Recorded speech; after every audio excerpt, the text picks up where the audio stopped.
भारद्वाज जी भी हमारे साथ कांग्रेस पार्टी की तरफ से।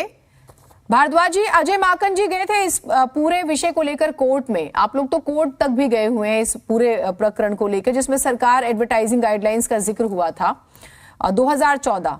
ये माना गया कि उल्लंघन किया जा रहा है।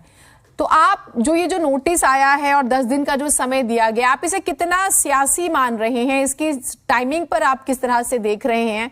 क्योंकि छत्तीसगढ़ सरकार के विज्ञापन भी हम दिल्ली में देखते हैं, अलग अलग राज्यों के विज्ञापन भी राजस्थान सरकार के भी देखते हैं, तो विज्ञापन तो अखबारों में हर प्रदेश की सरकारें दे रही हैं।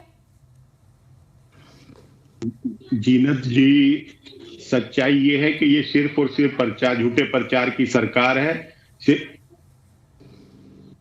जीनत जी, आप सुन पा रहे हैं? हाँ जी, प्लीज आप बोलिए, अपनी बात पूरी कीजिए। हाँ जीनत जी, ये सिर्फ और सिर्फ प्रचार की सरकार है। बिल्कुल किसी तरह का कोई लोगों के हित में काम नहीं हो रहे, लोग परेशान हैं।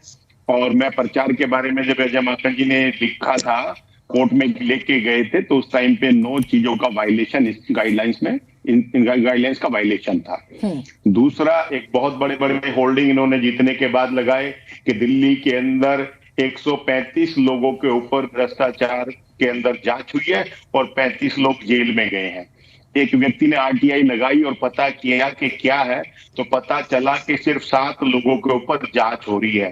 कोई किसी तरह की एंटी करप्शन डिपार्टमेंट ने या विजिलेंस ने कोई एफआईआर नहीं की, लेकिन विज्ञापन पूरी तरह से झूठा पाया गया जो है। उसी तरह से बाद में हम अच्छा काम करना चाहते हैं, हमें काम करने दीजिए, इस तरह का, जिससे पब्लिक से कोई लेना नहीं देना नहीं, कोई अवेयरनेस की बात नहीं, मगर सिर्फ अपने बारे में एक सहानुभूति बनाना कि हम काम करना चाहते हैं, हमें काम नहीं करने दिया जा रहा। और दूसरी तरफ अभी भी हमारे प्रवक्ता आप पार्टी के कह रहे थे कि हमने दुनिया में बहुत बेहतर काम किया है। एक तरफ ये काम कर नहीं पाते और दूसरी तरफ सबसे बेहतर काम कर देते हैं।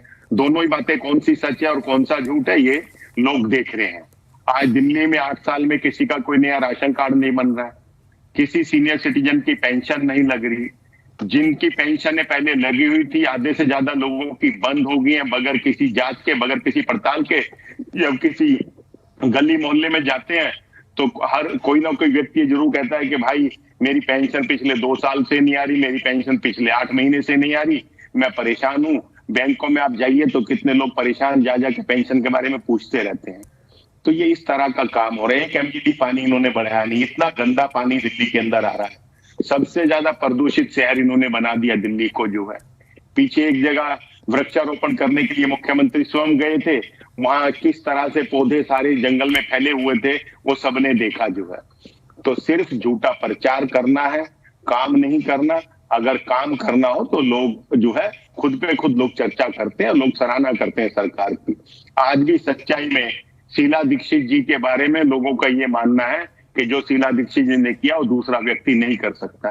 शीला दीक्षित जी जब चुनाव में गई थी, 2012-13 का जो चुनाव था, उस चुनाव के अंदर हमारा एडवर्टाइजमेंट का बजट वो 24 करोड़ रुपए था।